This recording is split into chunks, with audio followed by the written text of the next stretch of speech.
You don't usually know the exact moment you're going to die. Most people don't get a warning, but sometimes someone says something strange. A sentence, a joke, a dream, a speech, and days later, they're gone. Tonight, these are real documented cases of people who appeared to predict their own deaths. Some were political leaders, some were musicians, some were writers. All of them said something chilling before they died. And when you hear what they said, it's hard to ignore. 1. Martin Luther King Jr., April 3, 1968. Martin Luther King Jr. stood before a crowd in Memphis, Tennessee. He had been receiving threats for years. He knew he was a target, but what he said that night felt different. In what would become known as his "I've been to the mountaintop" speech, he told the audience, "I don't know what will happen now. We've got some difficult days ahead, but it really doesn't matter with me now, because I've been to the mountaintop." Then he paused. "And I may not get there with you." The room fell silent.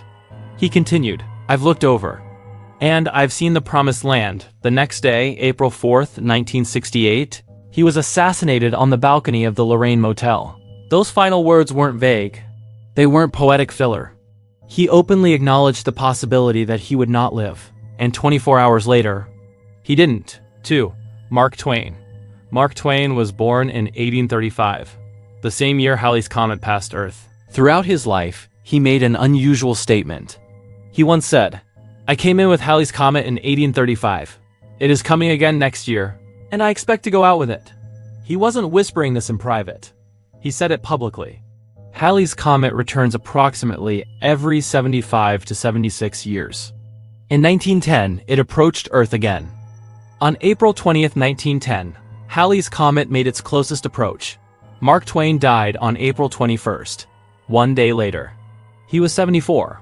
He had predicted years earlier that he would leave the world the same way he entered it. And somehow, he did. 3. Abraham Lincoln.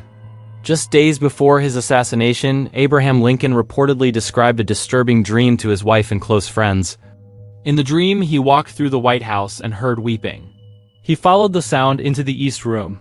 There, he saw a covered corpse. When he asked who had died, someone answered, "The president."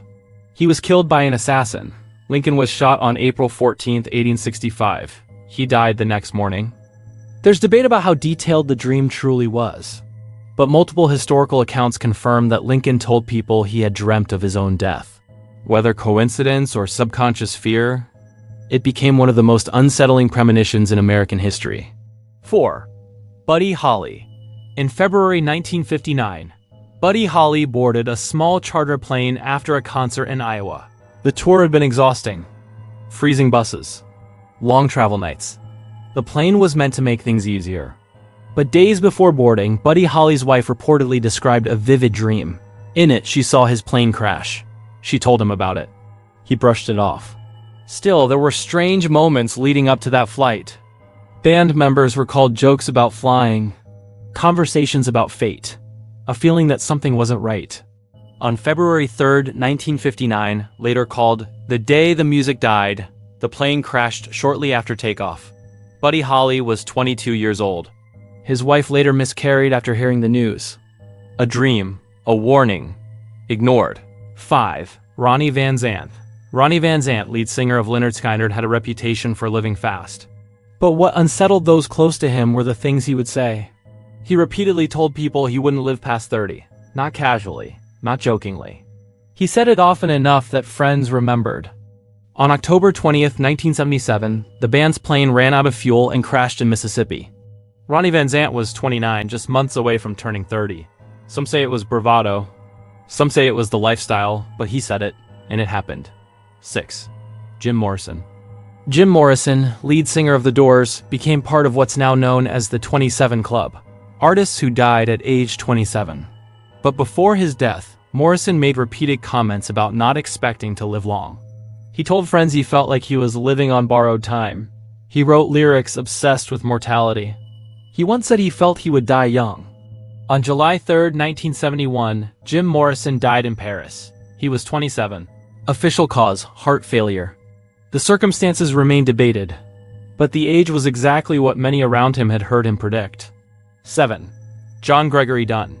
Writer John Gregory Dunn wasn't a rock star. He wasn't a politician. He wasn't known for dramatic statements.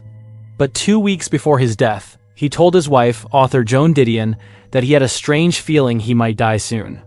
He had no diagnosed terminal condition. No dramatic incident, just a sense.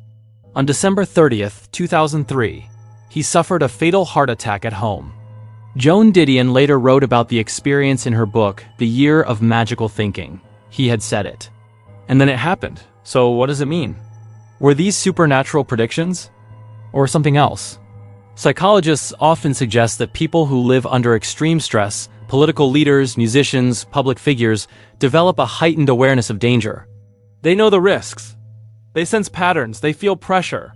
Sometimes what sounds like prophecy is just realism spoken out loud. Martin Luther King Jr. knew he was receiving threats. Lincoln led a divided nation during a civil war.